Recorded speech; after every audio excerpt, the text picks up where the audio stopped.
Fiera di Varese ci siamo, quali sono le novità?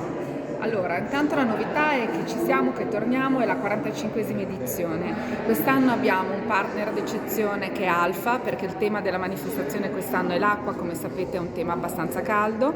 E novità, c'è un'area benessere quest'anno importante che dura per tutti i 10 giorni della manifestazione, con dimostrazioni, possibilità di provare proprio in fiera attività.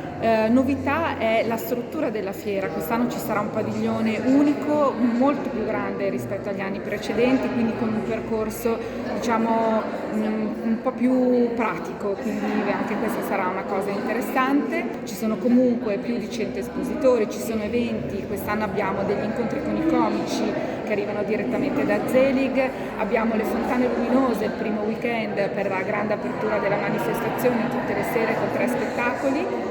E basta, vi aspettiamo dall'8 di settembre.